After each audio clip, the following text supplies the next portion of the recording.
Durch ihren zauberhaften Garten schritt Alleenwehen, umgeben von einer Symphonie aus zwitschernden Vögeln und dem sanften Duft von Blumen, deren Blüten sich im Morgennebel öffneten. Das Licht der aufgehenden Sonne durchdrang die Blätter der uralten Fichten und tauchte die Szenerie in ein goldenes Leuchten. Ein Hauch von Nostalgie umgab sie, als sie über die unebenen Pfade wandelte, ihre Gedanken in vergangene Tage versunken. Warum, fragte sie sich, tauchten immer wieder seltsame Erinnerungsfragmente aus ihrer Kindheit auf, die sie nicht zuordnen konnte? Was hatte Skaldiv damit zu tun? Und warum schien auch Skaldiv keinerlei konkrete Erinnerungen daran zu haben? Eine Aura der Verwirrung umgab Alleenwehen, als sie unbeirrt ihren Weg durch den Garten fortsetzte.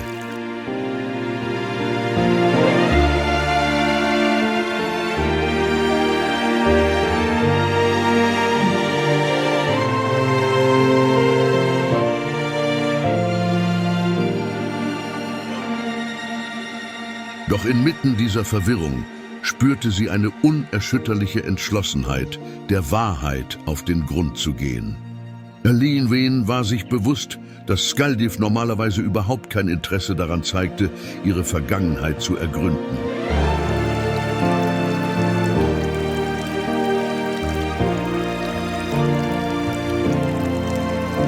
Skaldiv war eine pragmatische Persönlichkeit, die das Hier und Jetzt lebte, ihre Augen fest auf die Zukunft gerichtet.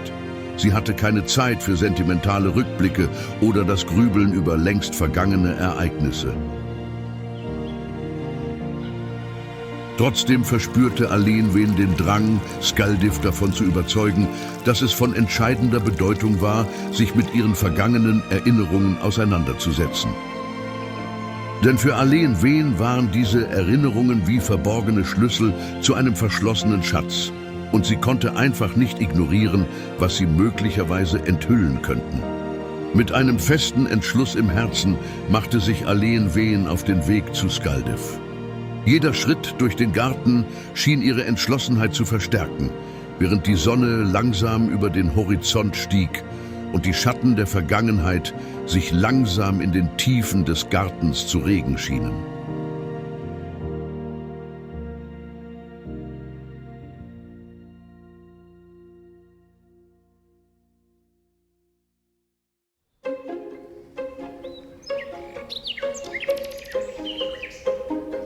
Skaldiv? Im Garten, du Nuss. Nee. Skaldiv hat immer die lieblichsten Worte für mich.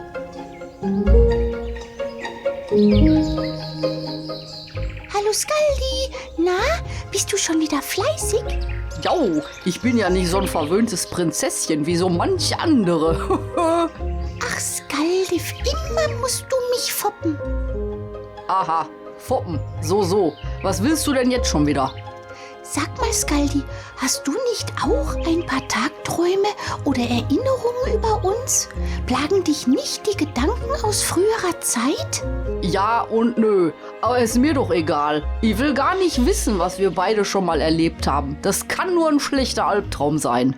Aber Skaldiv, vielleicht sind das auch wunderschöne Erinnerungen von tiefer Freundschaft zwischen uns beiden. Wenn ich daran denke, mit dir schon mal befreundet gewesen zu sein, dann kann ich den Grund schon verstehen, es verdrängt zu haben. Skaldi, es reicht mir jetzt. Wir kennen uns schon 2 Jahre und wir haben ein paar Abenteuer erlebt, die unsere Freundschaft gefestigt haben, oder nicht? Ja. Kannst du dich endlich mal besinnen und auch mal zu mir stehen? Ich weiß selbst auch, dass ich manchmal anstrengend sein kann und ja, vor allem nervig. Doch ich bitte dich nun dringlichst, mir zu helfen. Es ist mir wichtig. Also kannst du mal deine emotionale Mauer aus Eis durchbrechen und dich bitte zusammenreißen? Oho, solche Worte hätte ich jetzt nicht von dir erwartet. Du kannst dich ja richtig echauffieren. Worauf willst du noch mal hinaus? Ich will zu unseren Heimatlanden reisen, wo wir unsere Kindheit verbracht haben. Vielleicht können wir dort unsere Erinnerungen zusammensetzen. Jeder von uns wird sicherlich dazu beitragen können. Wir haben damals gemeinsam etwas erlebt und ich will wissen, warum wir uns erst jetzt und auch nur bruchstückhaft daran erinnern können. Das ist doch nicht normal. Was ist bei dir schon normal?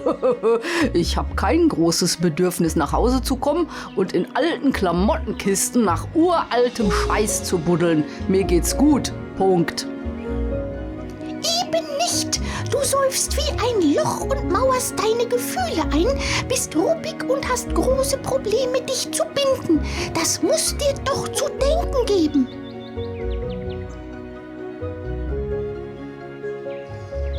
Bindung? Ich bin höchst gerne an nix und niemanden gebunden, außer an Erwin. Und was ist das für ein Gesabbel über Gefühle und so? Hast du aus Versehen ein schlaues Buch gelesen oder was? Bitte, Skaldi, wir müssen einfach herausfinden, was da nicht stimmt.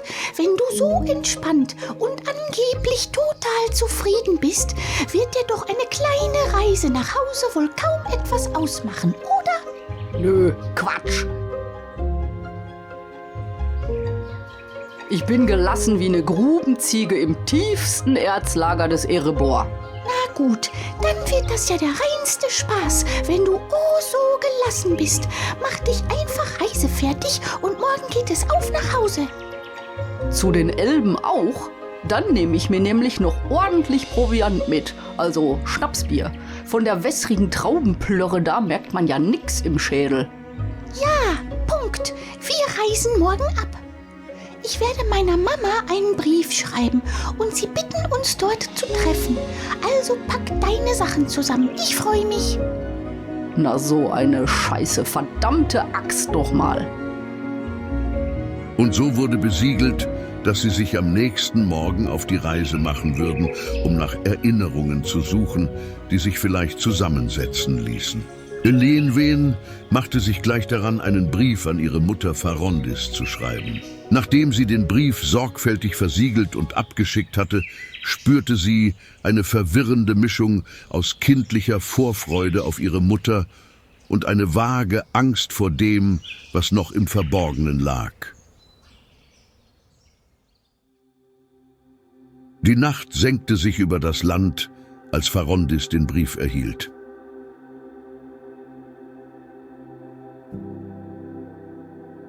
Mit einem warmen Gefühl im Herzen öffnete sie das versiegelte Papier und las die Zeilen ihrer Tochter. Doch während sie die Worte Elenwens aufnahm, spürte sie eine tiefe Besorgnis in sich aufkeimen. Liebe Mama, ich hoffe, dieser Brief erreicht dich in bester Gesundheit und Frieden. Es ist lange her, seit wir das letzte Mal gesprochen haben, und es gibt so vieles, das ich dir erzählen möchte. Seit einiger Zeit plagen mich und Skaldiv seltsame Träume und verschwommene Erinnerungen aus unserer Kindheit. Wir erinnern uns an glückliche Tage, aber auch an eine große Dunkelheit, die uns umgab. Es scheint, als ob ein wichtiger Teil unserer Vergangenheit uns entglitten ist, und wir sind entschlossen, die Wahrheit herauszufinden. Ich bitte dich, uns auf dem Anwesen der Beorninger in der Honigmulde zu treffen. Wir brauchen deine Weisheit und deine Hilfe, um die Bruchstücke unserer Erinnerungen zusammenzusetzen. Skaldiv und ich haben das Gefühl, dass etwas Entscheidendes in unserer Vergangenheit verborgen liegt, das wir nur mit deiner Unterstützung aufdecken können. Bitte komm so bald wie möglich. Wir warten sehnsüchtig auf deine Ankunft und hoffen, dass du uns den Weg weisen kannst, um die Rätsel unserer Vergangenheit zu lösen. In Liebe und Dankbarkeit, deine Tochter Elenwen. Nun, die Zeit scheint also gekommen zu sein. Farondis wusste mehr, viel mehr. Sie wusste, dass die Zeit gekommen war, alles aufzuklären. Das Dunkle würde nun enthüllt werden. Und Farondis nahm sich vor, am nächsten Tag aufzubrechen, um die beiden zu treffen. Doch zuvor musste sie auch mich, Skaldivs Vater, treffen. da ich eine ebenso wichtige Rolle in diesem Geheimnis spielte. Die Gedanken wirbelten in Farondis Kopf, während sie sich auf die bevorstehenden Aufgaben vorbereitete, bereit, den Schleier der Geschichte zu lüften und Licht in die Dunkelheit zu bringen.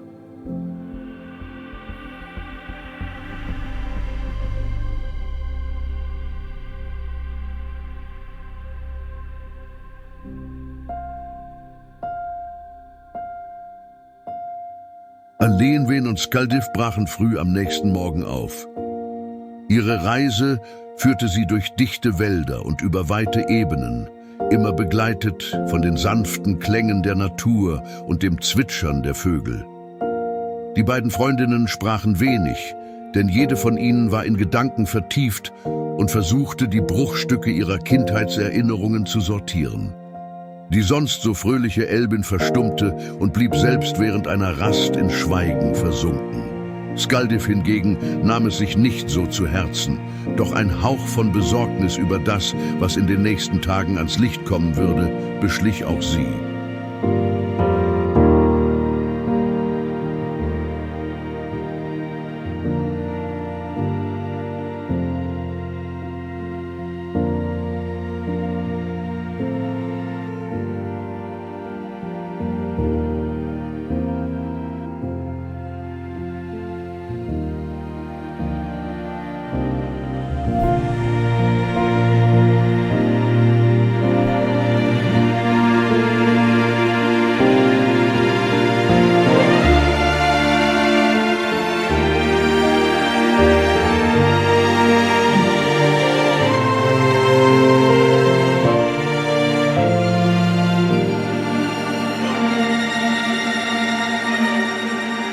Trotzdem schaute meine Tochter ab und zu in Lenchens von Tränen überzogenes Gesicht, und auch wenn sie es nicht zugeben würde, verspürte sie den innerlichen Drang, sie zu umarmen.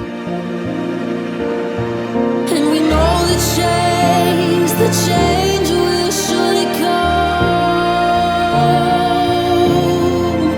Baby, one more trip around the sun.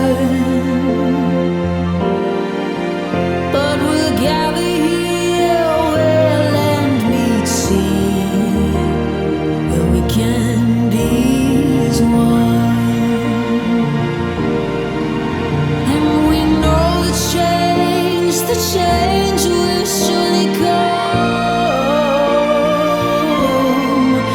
Baby, one more trip around the sun, and we'll gather here where land meets sea, where we can be as one. It is all in our hands.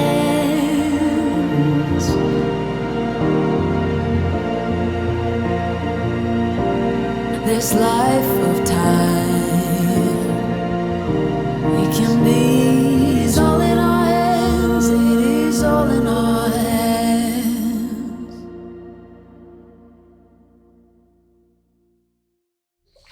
Guck mal, Skaldif, ist das nicht wunderschön hier?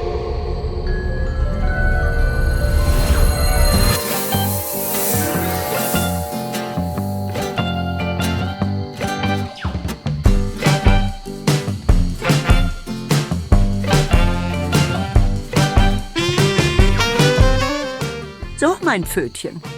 Heute wirst du die Sitten und Gebräuche der Elben kennenlernen. Och Mama, muss das sein? Du wirst dich heute benehmen und den Anweisungen von Farondis folgen. Ich fühle mich total bescheuert. Kann ich nicht wenigstens was anderes anziehen? Das Zeug hier kratzt wie Sau und auf Bäume klettern kann ich damit auch nicht. Nein, sieh es als Lektion. Schau, da kommt auch schon Farondis.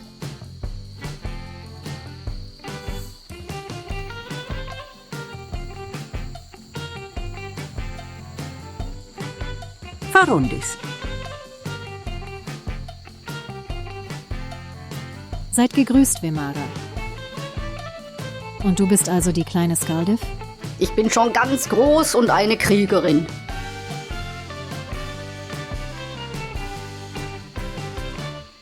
Skaldif, was hatten wir besprochen? Ja doch, Tag. Na schön, habt Dank, Wemara. Ich werde mich nun um unseren Ehrengast kümmern. Eine große Kriegerin wird hier besonders geehrt und gut behandelt.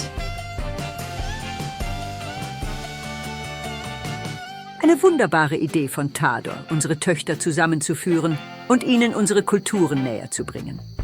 Das finde ich auch. Eine wertvolle Art des Austausches und eine Erfahrung, die verbinden wird. Ich hoffe nur, sie wird euch nicht auf den Füßen tanzen und sich zu benehmen wissen. Keine Sorge, wir werden das Kind schon schaukeln. So denn, ich überlasse euch meine Tochter und mache mich auf den Heimweg. Ich hole sie morgen früh zusammen mit Lenchen ab, um auch ihr unsere Lebensweise zu zeigen. So wird es geschehen, verehrte Wemara. Bleib höflich und verhalte dich anständig, mein Pfötchen. Ja. Gute Reise und bis morgen.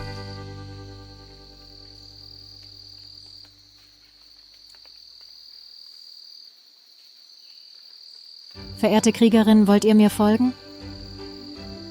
Aber sicher doch. Ich kann auch vorausgehen, kenne mich ja aus hier. Ich erzähle dir ein wenig auf dem Weg über unsere Gebräuche. Gibt's bei euch auch Honigkuchen? Zum Abendessen bekommst du sicherlich ein Stück Honigkuchen. Aber zuerst besuchen wir Lenchen. Sie wird dich ein wenig durch unsere Siedlung führen. Wenn's sein muss. In der Zwischenzeit werde ich für dich Honigkuchen vorbereiten, als Stärkung für eine echte Kriegerin. So gut wie der von Mama wird der sicher nicht, aber besser als nix. Und so erzählte Ferondis ein wenig über die Gebräuche und Sitten der Elben, auf die wir heute aber nicht eingehen werden. Sie führte Skaldiv zu ihrer kleinen Tochter Aleen-Wen, die verträumt im Garten saß und Vögelchen beobachtete.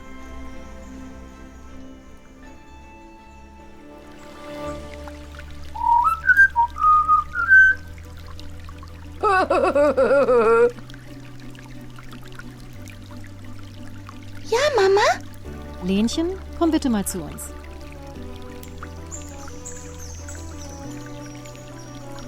Schau mal, Pfötchen ist hier. Oh, hallo Pfötchen. Das ist aber ein toller Name. Hallo, ich heiße Skaldiv, nur damit das klar ist. Führst du bitte Skaldiv ein wenig herum und zeigst ihr unsere Siedlung? Das mache ich, Mama. Gut, zur 8. Abendstunde gibt es Essen. Seid bitte pünktlich. In Ordnung, Mama. Klaro. Dann lasse ich euch beide mal alleine. Habt viel Spaß, ihr beiden. Danke, Mama. Ich find's jetzt schon langweilig.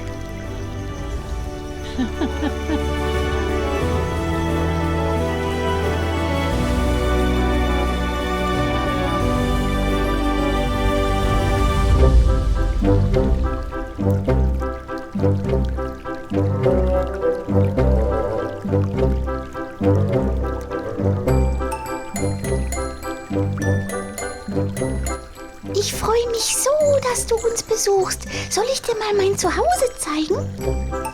Von mir aus.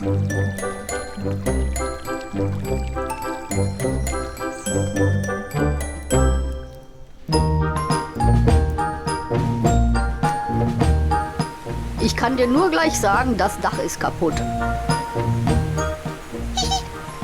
Nein, das muss so sein. Da ist nichts kaputt. Ach so.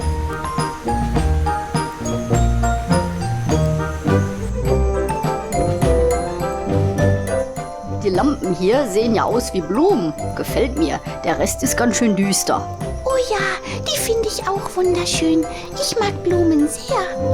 Gibt's hier drin auch Bienen? Nein, soweit ich weiß nicht. Wie kommt ihr denn dann an Honig? Oh, ich glaube, der muss gekauft werden. Schön blöd.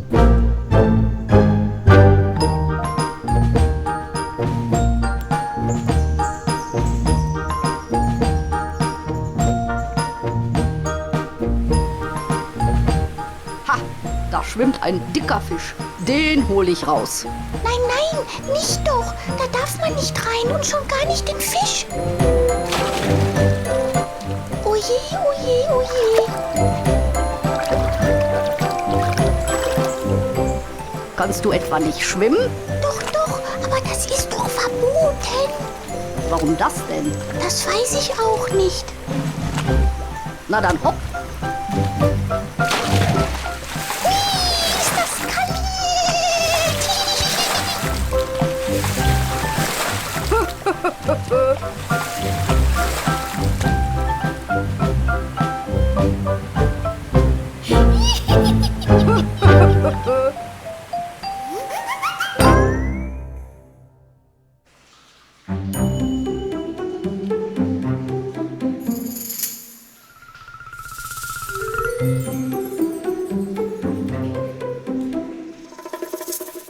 Stehen die immer hier so rum und sabbeln? Haben die alle nichts zu tun?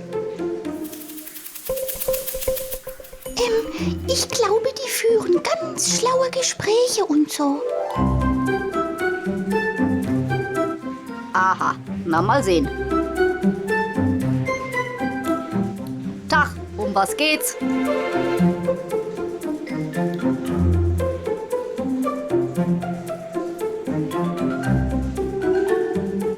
Irgendwelche uralten Geschichten, voll langweilig. Oh. Ja, manchmal ist es schon ein bisschen fad hier.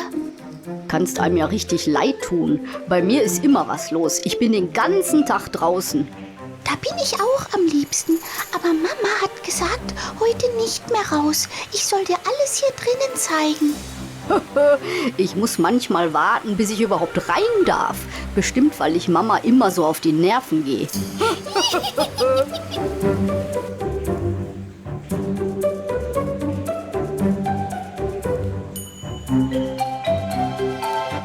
Achtung! Stillgestanden.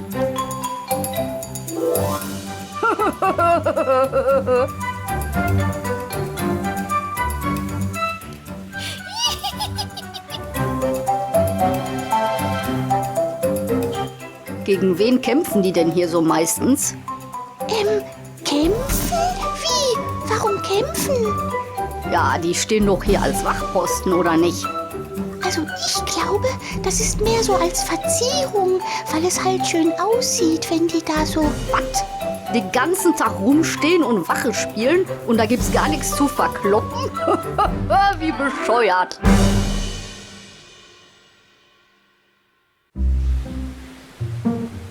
Ja, wenn du es so sagst, irgendwie schon seltsam. Bei mir ist ja immer Randale. Die Wachen hauen jeden Tag ein paar Billwissen auf die Mütze. Oh je, oh je, oh je, das ist ja gruselig. Nö, das macht total Spaß.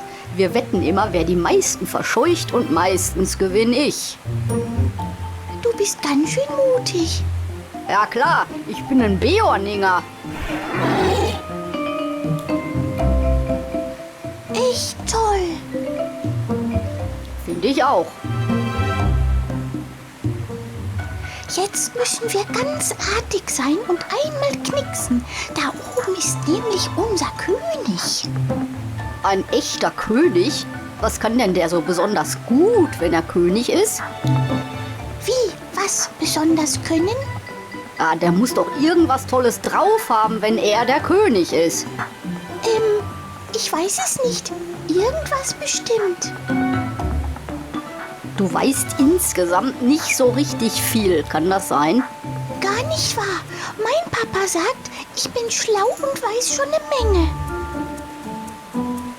Merke ich nix von.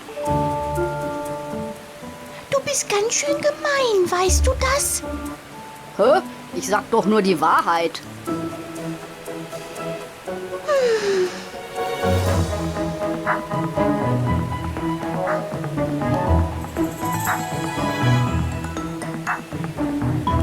Seid gegrüßt, meine Damen.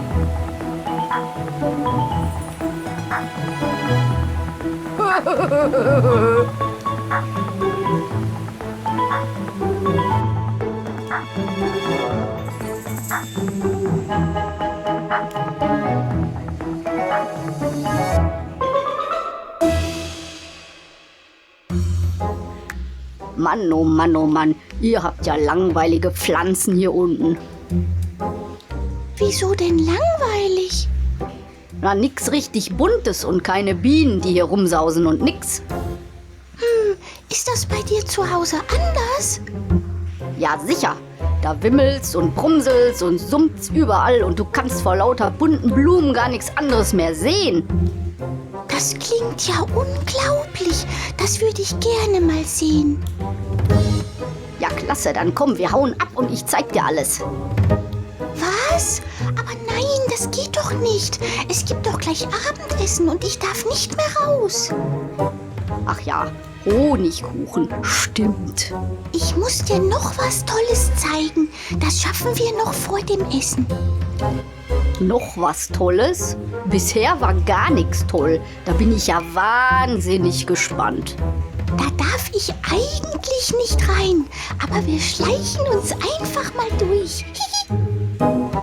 Oh, nun wird's ja doch interessant, alles klar.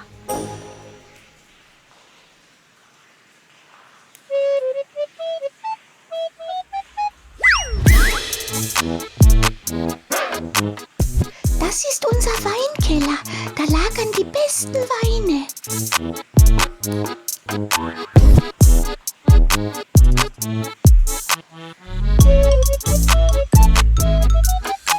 Dreh mal den Hahn auf.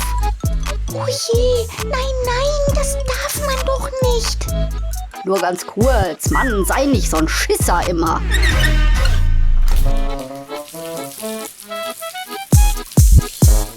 Bäh, das schmeckt ja wie umgekippter Krötenteig. Pfui, bäh, bäh, bäh, ekelhaft. Bäh.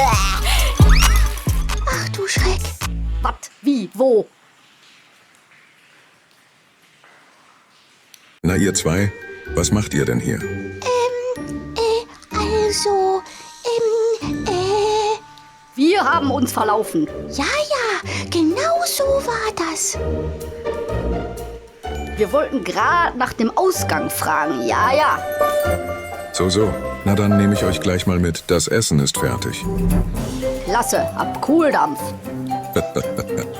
Na, dann kommt mal mit ihr zwei.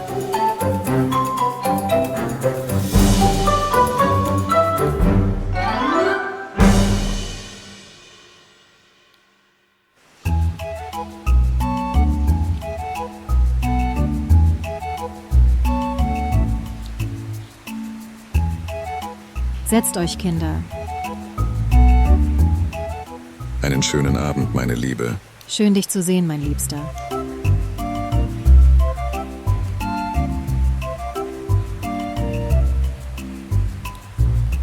Hast du Skaldiv alles gezeigt, mein Lenchen?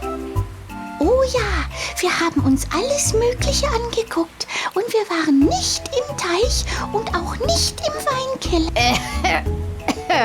Es war höchst interessant mal zu sehen, wie ihr hier so wohnt, Frau Farondis. Sehr beeindruckend, ja.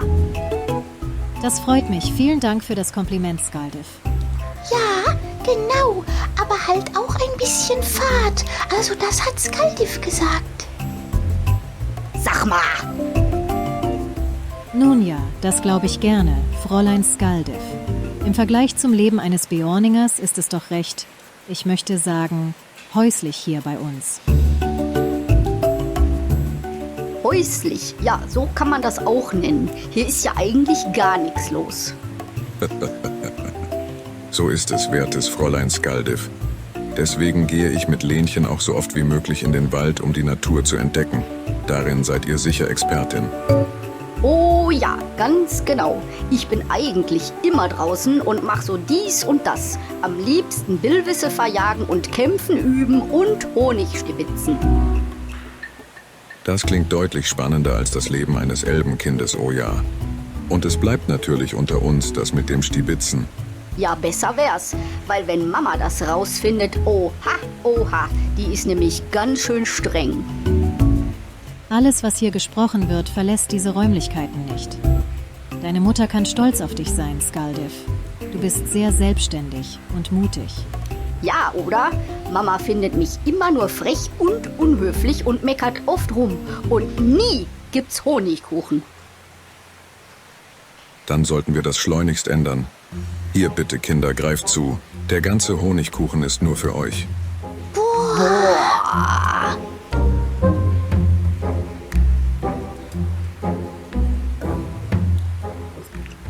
Schmeckt gar nicht mal so übel. Für einen Honigkuchen, der nicht von meiner Mama ist. Vielen Dank. Erneut ein sehr erfreuliches Kompliment. Ich fühle mich geehrt. Das ist wirklich köstlich. Kann ich den nun immer zum Abendessen haben? Mit Sicherheit nicht, mein Lenchen. Och, schade. Wenn du mal hier ausbüchst, komm zu mir und wir klauen Honig und Honigkuchen.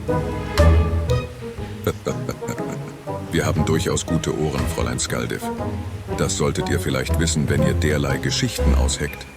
Ja, sieht man, hätte ich wissen müssen. Verdammte Axt. Ich trau mich ja nicht auszubüchsen. Der ganze Wald hier rundherum ist ohne Papa schon sehr unheimlich. Ich bin froh, dass du so vernünftig bist, mein Kind. Vernünftig ist aber auch langweilig. Da gebe ich euch recht, Fräulein Skaldiff. Ich denke, wir könnten Lenchen schon ein paar mehr Freiheiten lassen. Wie würde es dir denn gefallen, mal einen Gegenbesuch bei den Beorningern zu machen, mein Mädchen? Boah, das wäre toll. Dann kann ich mir die schönen Blumenwiesen mal ansehen. Davon hat Skaldiff mir nämlich erzählt. Und die Billwisse und Hornissen. Abgemacht. Dann sollst du wissen, dass du morgen mit Wemara zur Honigmulde reisen darfst. Ich freue mich, dass ihr zwei euch gut versteht.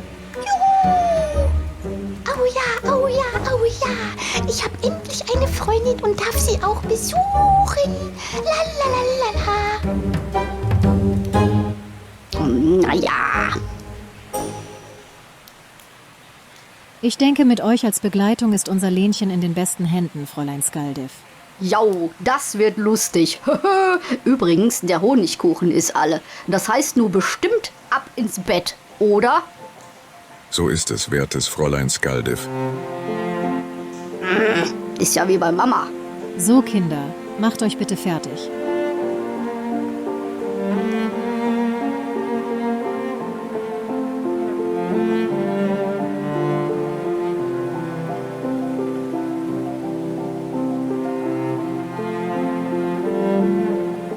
Nun ist Schlafenszeit. Ich wünsche den Damen eine angenehme Nacht. Und geistert hier bitte nicht mehr so lange rum. Ausreichend Schlaf ist wichtig, sowohl für Waldprinzessinnen als auch für wilde Kriegerinnen. Ich bin auch schon so müde. Gute Nacht, Papa. Bisschen flauschig hier das Bett. Ich hoffe, ich kann in den weichen Federn halbwegs schlafen. Und ich vermisse meine Mama. Ich wünsche euch ebenfalls eine ruhige Nacht, Kinder. Möchtet ihr noch eine Geschichte hören? Oh ja, bitte, Mama. Ja, aber am besten nichts Gruseliges, sonst kann Lenchen bestimmt nicht schlafen. Mir wär's ja egal, aber man muss ja Rücksicht nehmen.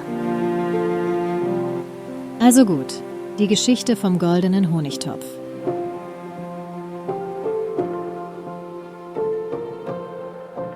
So endet also dieser gemeinsame Tag der so unterschiedlichen Kinder mit der immer gleichen und für alle Kinder heilsamen Geschichte vom goldenen Honigtopf. Entgegen der Erwartungen konnten beide Mädchen noch während der Geschichte in einen sanften Schlummer gleiten und die Geschehnisse des Tages im nächtlichen Traumland für sich verarbeiten. Farondis und Tador sprachen noch lange über die Vorzüge einer möglicherweise entstehenden Freundschaft zwischen Aleen und Skaldiff. Sie freuten sich für ihre Tochter, die doch allzu behütet, verwöhnt und auch abgeschirmt die ersten Jahre im Waldlandreich verbracht zu haben schien.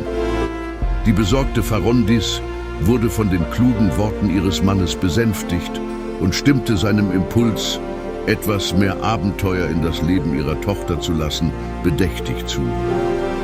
Die kleine Skaldiff imponierte beiden mit ihrer wilden, unbefangenen Art und sie wussten ihr Kind bei den Beorningern in sicherer Obhut.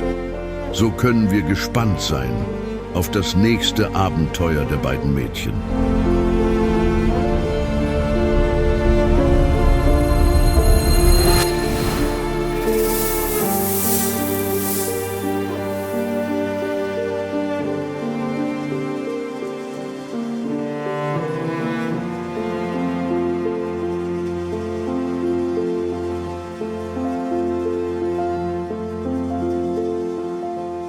It's all in our hands, this life of time.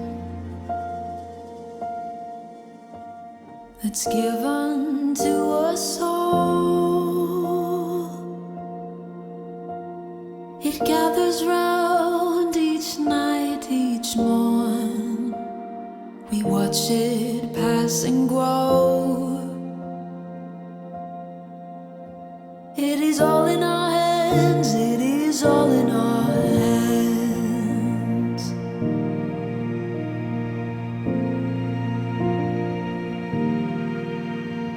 With every field and rising sea,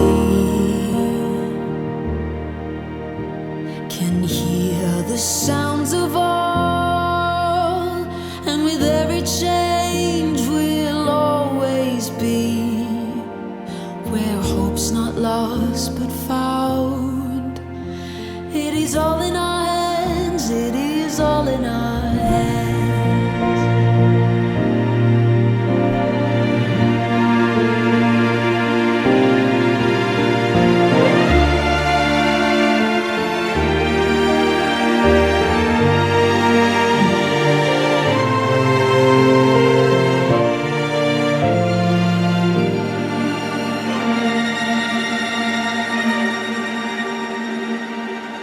It is all in our hands, it is all in our hands.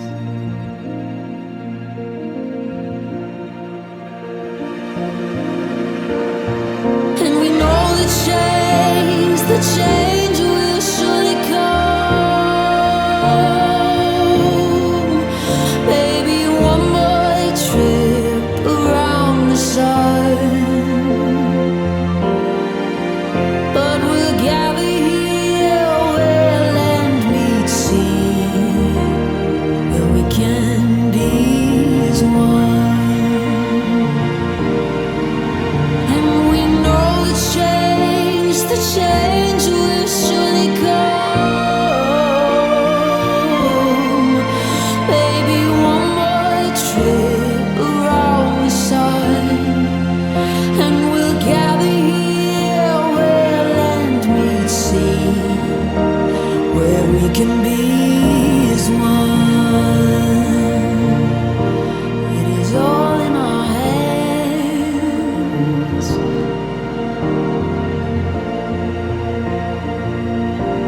This life of time, we can be is all in our hands. It is all in our hands.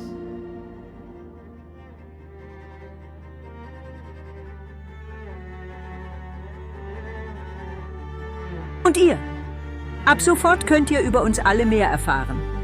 Wir haben ganz viele Informationen über uns zusammengestellt. Besucht dazu die neue Webseite, die hier eingeblendet ist. Viel Vergnügen!